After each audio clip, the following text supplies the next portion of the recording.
The shattered vow. The morning that changed everything. The morning of October 15th started like any other autumn day. I woke up early, excitement bubbling in my chest like champagne. 10 years. A whole decade of marriage to Daniel Crawford. The man I thought was my forever. I stretched in our king-sized bed, reaching for him, but found only cold sheets and an empty pillow. I smiled to myself. He must have left early for work again. Daniel had been working late nights for the past 6 months, building his consulting firm with his business partner, Victoria Chin. I understood. Building a business took sacrifice. I had supported him through every late night, every missed dinner, every canceled weekend plan. Today was different though. Today was our 10th anniversary, and I had planned something special. I slipped out of bed and walked to the closet where I had hidden his gift. A vintage watch his father had worn, the one he always talked about. I had spent months tracking it down through auction houses and collectors. The price nearly emptied my savings, but seeing his face would be worth every penny. My phone buzzed on the nightstand. A text from my best friend, Sarah. "Happy anniversary. Can't wait to hear about tonight's celebration." I typed back quickly. "Thank you." Surprising him at the office with lunch. "Wish me luck." The surprise that wasn't mine. By noon, I had everything ready. His favorite Italian food from Antonio's, the little restaurant where he proposed. The gift was wrapped in silver paper with a navy blue ribbon. I even wore the red dress he loved, the one that hugged my curves just right. Daniel's office was downtown, on the 20th floor of a glass building that reflected the clouds. I had only visited a handful of times. He always said the office was boring. Nothing to see, just paperwork and meetings. But today I wanted to be part of his world, even if just for an hour. The receptionist, a young woman named Kelly, looked surprised when I walked in. "Mrs. Crawford, we weren't expecting you." "It's a surprise," I said, smiling. "For our anniversary." "Is Daniel in his office?" Something flickered across her face. Pity? Concern? It happened so fast I couldn't be sure. "He's in a meeting. Conference room B." "I'll just wait in his office then." "Mrs. Crawford, maybe you should." But I was already walking down the hallway, heels clicking against the marble floor. I knew the way. His office was at the end, corner view, the one he had worked so hard to earn. The door was slightly open. I pushed it wider, ready to set up my surprise, and that's when I saw it.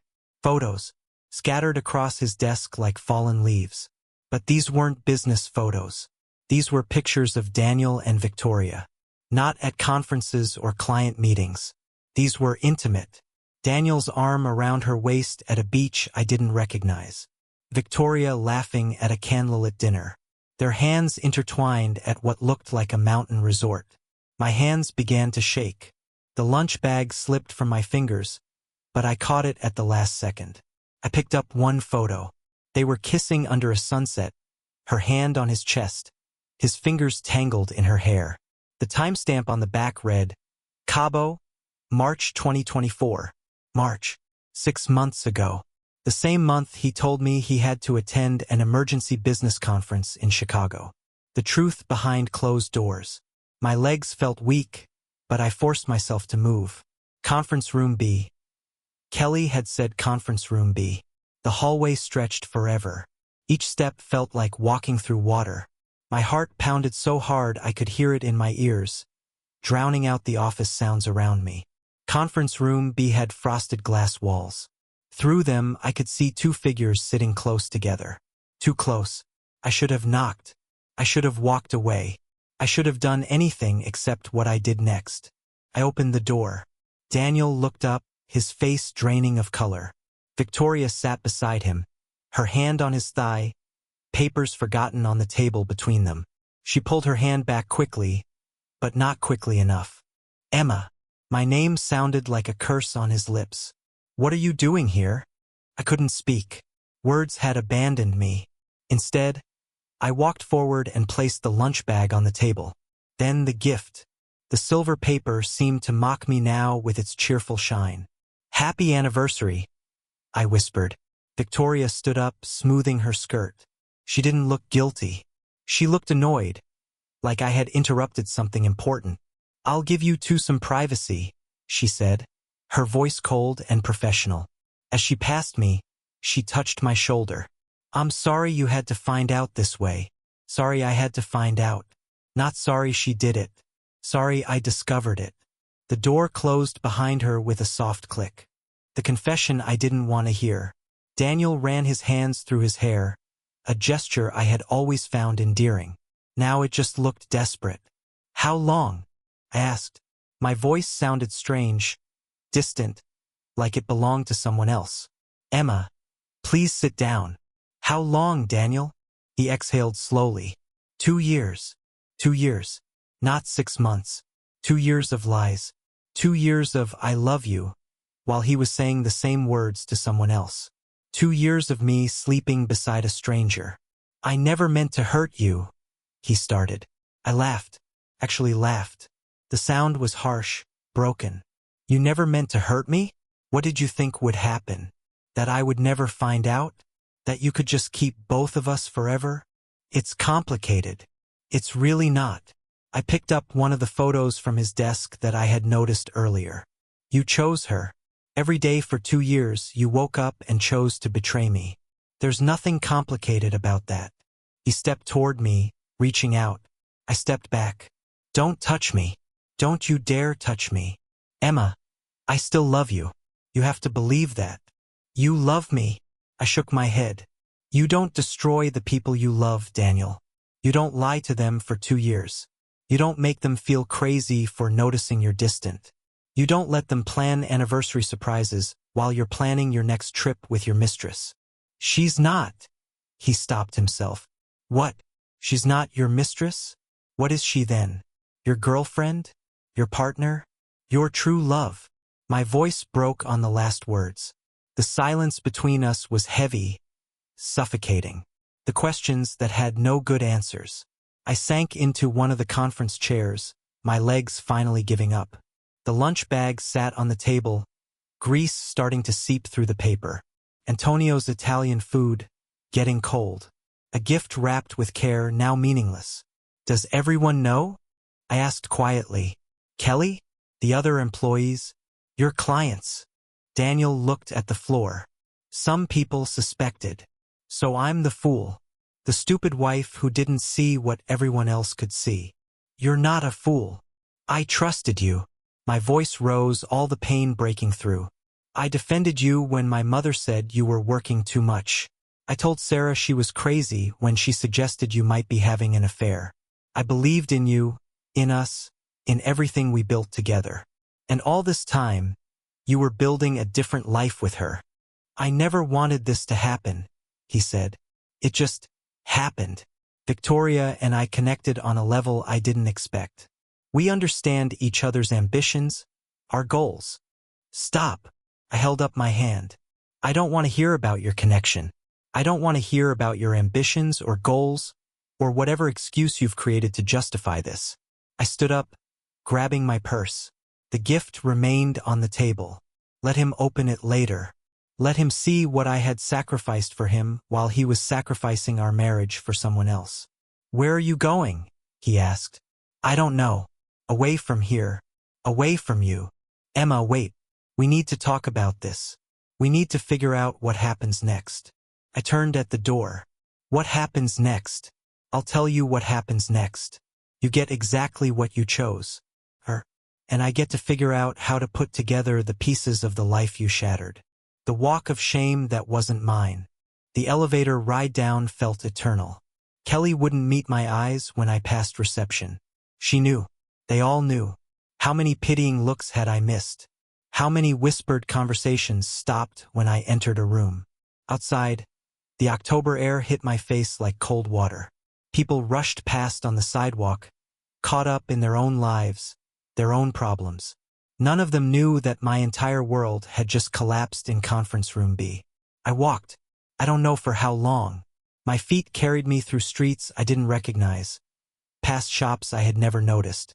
The red dress that was supposed to make Daniel smile now felt like a costume, like I was playing a part in someone else's story. My phone rang. "Daniel." I declined the call. It rang again. and again. Finally, I turned it off. The sun was starting to set when I found myself standing in front of a hotel. The Riverside Inn, a boutique place I had always wanted to try. Daniel always said it was too expensive for just a night's stay. I walked inside. "I need a room," I told the woman at the desk. "Just for tonight. Maybe longer." She smiled kindly. "Of course. We have a lovely suite available with a river view." "Perfect." As she checked me in, I caught my reflection in the mirror behind her. My makeup was smudged from tears I didn't remember crying. My hair had fallen from its careful styling. I looked like someone who had survived a storm, and maybe I had. The first night of the rest of my life. The hotel room was beautiful. Soft cream walls, a massive bed with white linens, and floor-to-ceiling windows overlooking the river. The sun was setting, painting the water in shades of orange and pink. I kicked off my heels and sat on the bed. It was too soft, too perfect, too empty. Only then did I let myself cry. Really cry. Not the quiet tears from earlier, but deep, body-shaking sobs that came from somewhere dark inside me. I cried for the 10 years I had given to a man who gave his heart to someone else. I cried for the trust one would never get back. I cried for the version of Emma Crawford who woke up this morning excited about an anniversary dinner that would never happen. When the tears finally stopped, I felt hollow, emptied out. But in that emptiness, something else began to grow. Something I hadn't felt in a long time. Anger. Not the hot, explosive kind. This was cold, calculated, determined anger. The kind that clears your mind instead of clouding it. I turned my phone back on. 53 missed calls from Daniel. 27 text messages, each one more desperate than the last. I deleted them all without reading. Then I opened my contacts and called someone I hadn't spoken to in years. "Marcus Chun." A familiar voice answered. "Is that really you, Emma?" Marcus was Victoria's cousin, though they hadn't spoken in years after a family falling out. But more importantly, Marcus was one of the best lawyers in the city. "Marcus, I need your help. And I promise you, this is going to be interesting." As I explained my situation, watching the last light fade from the river, I realized something. Daniel thought he had broken me. He thought I would fall apart, beg him to stay, maybe even forgive him if he played his cards right. He was wrong. I wasn't broken. I was done being the woman who accepted less than she deserved. Done being the wife who made excuses for her husband's absence. Done being small so someone else could feel big. Daniel wanted Victoria. He could have her. But he was going to pay for every lie, every betrayal, every moment he made me doubt my own instincts. I was Emma Crawford, and I was just getting started. The morning after truth. The hotel room felt different in the morning light. Less like a refuge and more like a launching pad. I had barely slept, my mind racing with thoughts, memories, and plans that formed like chess moves on a board. I ordered room service, coffee and fruit, simple things that wouldn't upset my stomach. While I waited, I started making a list.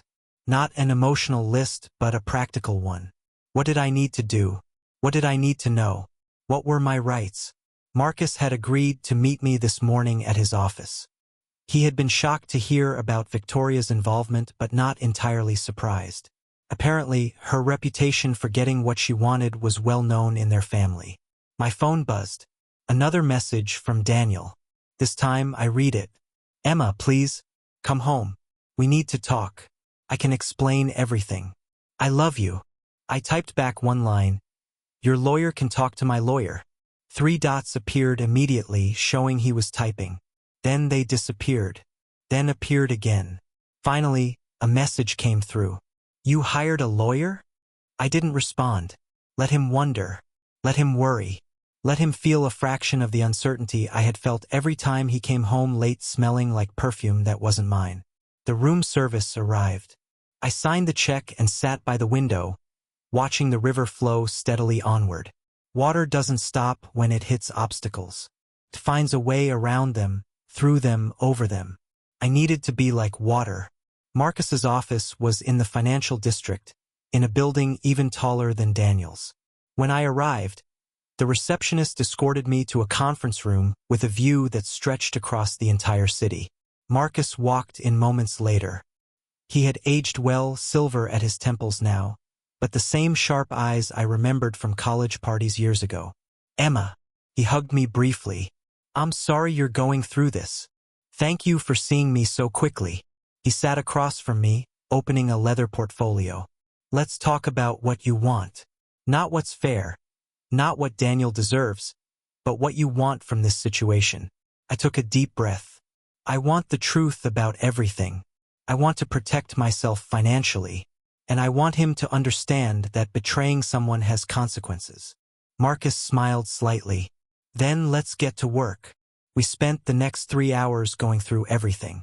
My marriage, our assets, the business Daniel built with Victoria, the house we bought together, the investments we made.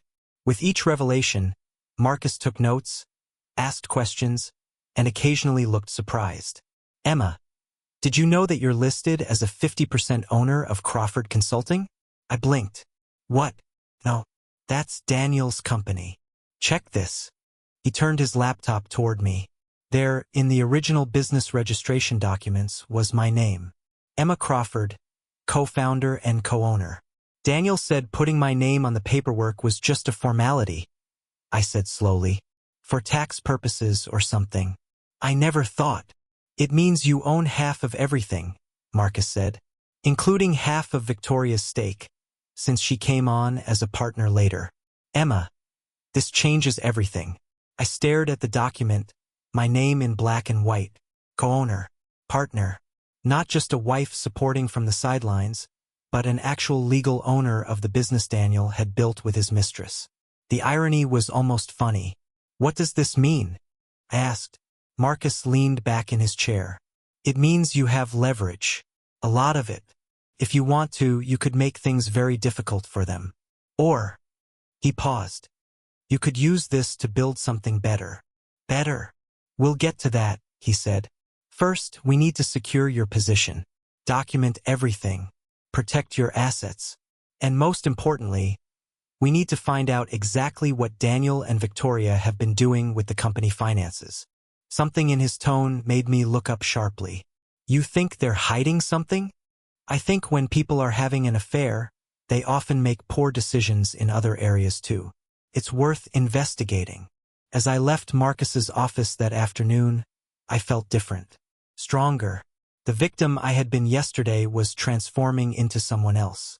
Someone who wouldn't just survive this betrayal. Someone who would rise from it. Rising from the ashes. The investigation begins. 3 days had passed since I walked out of Daniel's office. 3 days of living in a hotel room, eating room service, and slowly piecing together the puzzle of my marriage. Marcus had given me homework. Gather every document, every bank statement, every piece of paper that showed where our money went. I started with the easy things. Our joint bank account showed regular deposits from Daniel's salary and my part-time work at the library. Nothing unusual there. But when I logged into the credit card statements, my stomach tightened. Charges I didn't recognize. A jewelry store in Miami, $3, $200. A spa resort in Napa Valley, $2, $800 for a couple's package. Flights to destinations I had never visited. Romantic dinners at restaurants I had never heard of. All of it adding up to tens of thousands of dollars. Money that came from our joint account. Money that I had helped earn. Money used to romance another woman. I took screenshots of everything, my hands shaking with anger. Each charge was a reminder of how little I had mattered. While I was clipping coupons and skipping new clothes to save for our future, Daniel was spending freely on his secret life. But that was just the beginning. Marcus had also given me access to a private investigator named Rebecca Torres. She was a small woman with sharp eyes and a no-nonsense attitude. We met in a coffee shop downtown, away from anywhere I might be recognized. Mrs. Crawford, she said, sliding a folder across the table. I've been looking into your husband's business dealings. You're going to want to see this. I opened the folder. Inside were bank statements from accounts I didn't know existed. Crawford Consulting had 3 separate accounts. one official business account, and 2 others registered under Daniel and Victoria's names only. What am I looking at? I asked. Rebecca leaned forward. Your husband and his partner have been moving money around. The official business account shows modest profits. But these private accounts, she tapped the papers. They're hiding income, probably to avoid taxes, possibly to keep it from you in case of divorce. How much? Over the past 2 years? Close to $400,000. I felt dizzy. $400,000. Hidden. Moved through accounts I wasn't supposed to know about. There's more, Rebecca said quietly. They've been meeting with a real estate developer. Multiple times. I think they're planning to open a second office or maybe even sell the company. Either way, they're making moves that would affect your 50% ownership. Without telling me. Without telling you. I closed the folder and looked out the window.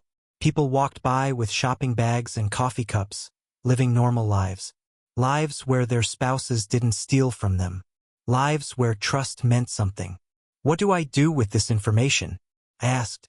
Rebecca smiled slightly. You give it to your lawyer, and you let him do what lawyers do best. Reclaiming what was mine. Marcus's reaction to the financial documents was immediate and fierce. They've committed fraud, he said, pacing his office. Tax fraud, possibly embezzlement if they've been taking from the business improperly. Emma, this is exactly what we needed. I don't understand. How does this help me? He sat down, his expression serious but excited. Right now, you're a victim of infidelity. Sad, yes, but in no-fault divorce states, it doesn't matter much legally. But this, he gestured to the papers. This is criminal behavior. This gives us leverage. Leverage for what? For everything. A favorable divorce settlement. Protection of your assets. Maybe even criminal charges if you want to go that far. He paused. Emma, you could destroy them both. Professionally, financially, completely. The word destroy hung in the air. Part of me wanted exactly that. Wanted to see Daniel lose everything he had built on lies. Wanted Victoria to understand that actions have consequences. But another part of me just wanted to be free. What I want, I said slowly, is what's rightfully mine. My half of the business. Compensation for what they stole. And my dignity back. Marcus nodded. Then let's start there. We'll file for divorce with a full financial disclosure requirement. We'll also file a freeze on all business assets until everything can be properly audited. They won't be able to move a single dollar without court approval. How long will this take? Depends on how much they want to fight. But Emma, given what we have, I don't think they'll fight very hard. They can't afford to let this go public. The next morning, Daniel received the divorce papers at his office. Marcus had arranged for a process server to deliver them during a staff meeting. Not cruel, just strategic. Let everyone in that office know that the quiet wife had finally made a move. My phone rang within an hour. Emma, what the hell is this? Daniel's voice was panicked, angry. An asset freeze? You're freezing the business accounts. Yes. You can't do this. We have payroll to meet, bills to pay. Then you should have thought about that before hiding $400,000 from me. Silence. Complete, shocked silence. What are you talking about? His voice was quieter now, careful. The offshore accounts, Daniel. The hidden money. The tax fraud. Should I keep going? Emma, listen to me. No, you listen to me. For 10 years I listened. I believed. I trusted. Now it's your turn to listen. You stole from me. From our marriage. From our future. And now you're going to pay for it. I never meant. I don't care what you meant. I care what you did. Your lawyer can call my lawyer. I hung up. My hands were shaking, but not from fear. From power. From finally standing up for myself. The woman I used to be. That evening I did something I hadn't done in years. I went through my old boxes, the ones stored in my mother's attic. Photos from before Daniel. Journals from college. Letters from friends I had lost touch with. There was a photo of me at 23, graduating with my business degree. I was smiling, confident, ready to take on the world. I had plans back then, big plans. I wanted to start my own consulting firm, help small businesses grow, make a difference. Then I met Daniel.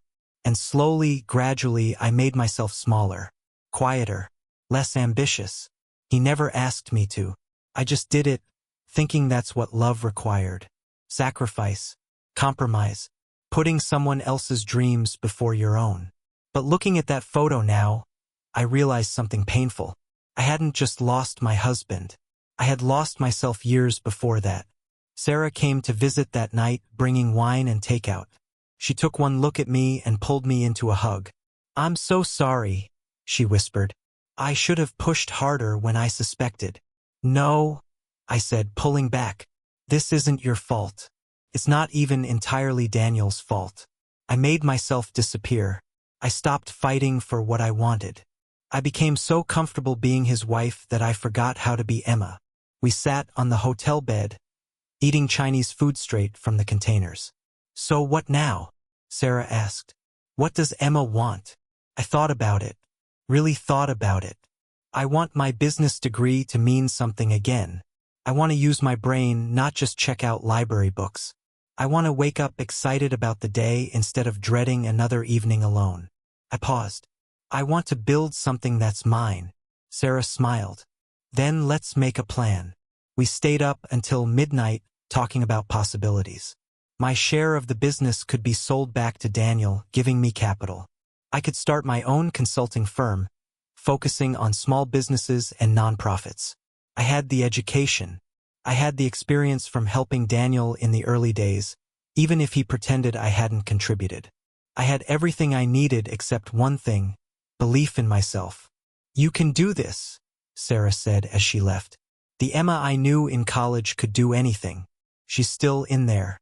She's just been sleeping. After she left, I stood in front of the mirror, really looked at myself. The past few days had aged me, but there was something else too. A strength in my eyes that hadn't been there before. "Wake up, Emma," I whispered to my reflection. "It's time." En une expected alliance. Marcus called the next morning with interesting news. "Victoria wants to meet with you." "Alone?" "Absolutely not. Hear me out. She claims she wants to talk, woman to woman. She says there are things you don't know about Daniel." "I know enough. Emma, I think you should do it. Wear a wire, legal in our state with one-party consent. See what she says. She might reveal something useful." Against my better judgment, I agreed. We met at a neutral location, a park bench near the botanical gardens. Victoria arrived 10 minutes late, wearing designer sunglasses and a coat that probably cost more than my monthly salary. She sat down, keeping distance between us. "Thank you for coming," she said. "I'm here. Talk." She removed her sunglasses. Her eyes were red, tired. "I'm not going to apologize for the affair. You want me to feel guilty, and I don't. I fell in love with your husband. These things happen. If that's all you have to say. But I didn't know about the money." She turned to face me. "The hidden accounts, the fraud. Daniel did that on his own. When the freeze hit and I saw those statements, I was just as shocked as you. Why should I believe you? Because I'm about to lose everything too." Her voice cracked. "I invested my own money into the business. Real money, not hidden money. When this goes public, my reputation is destroyed. My career is over. And for what? A man who lied to both of us." I studied her face. She looked genuinely distressed. "Both of us," I repeated. "He told me you two had an arrangement, that you knew about us but stayed for financial security. He said you didn't love him anymore, hadn't for years."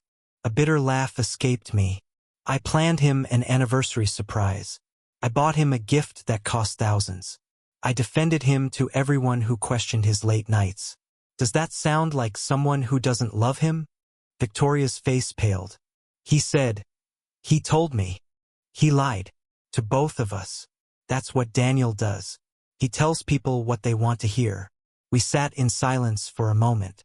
An odd silence, shared between two women who loved the same man and both been betrayed by him.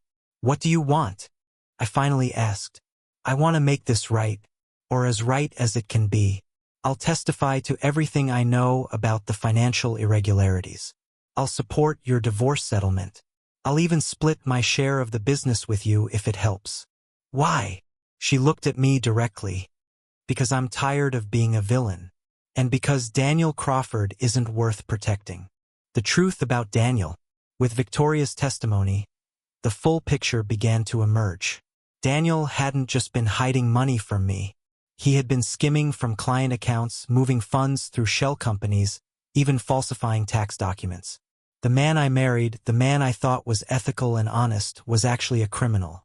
Marcus laid it all out in his office, document after document showing a pattern of fraud that went back almost to the beginning of the business. Emma, this is worse than we thought.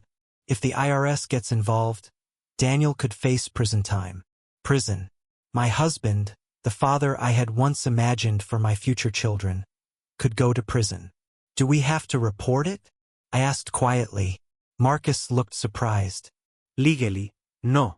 We could use this as leverage for a settlement and let it end there. But ethically, this affects other people. Clients who trusted him.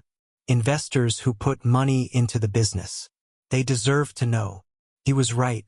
Of course he was right. What if? I hesitated. What if there was another way? What if we forced him to make it right? Pay back everything he stole to everyone. Set up a proper audit. Clean up the business completely. And in exchange, we don't press criminal charges. Marcus leaned back, considering. You'd give up the satisfaction of seeing him punished? Punishment isn't the same as justice. I want justice. I want people made whole. I want the business cleaned up and legitimate. And I want my share fairly valued. You're a better person than most, Emma Crawford. No, I said. I'm just tired of destruction. He destroyed our marriage. He nearly destroyed my sense of self. I won't let him destroy anything else. But I also won't become someone who seeks revenge over resolution. Over the next 2 weeks, Marcus and Victoria's lawyer worked together on a settlement. Daniel would pay back every penny he had stolen or hidden.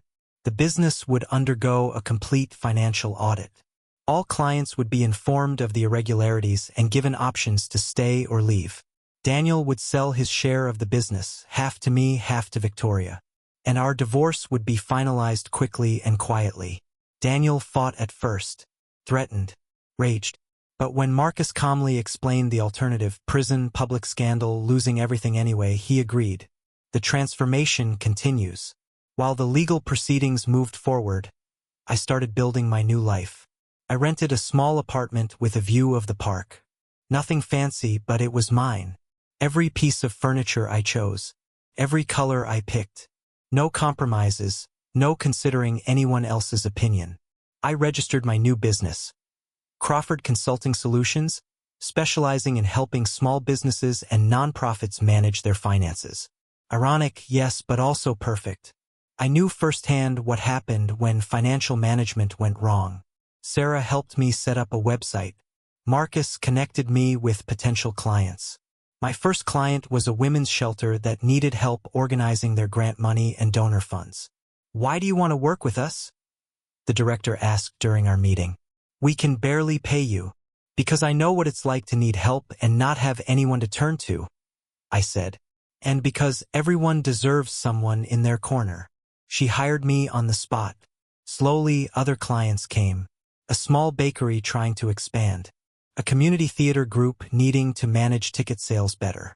A family-owned bookstore struggling with inventory costs. I loved it. Every single moment of it. This was what I was meant to do. Not support someone else's dream, but build my own. An unexpected connection.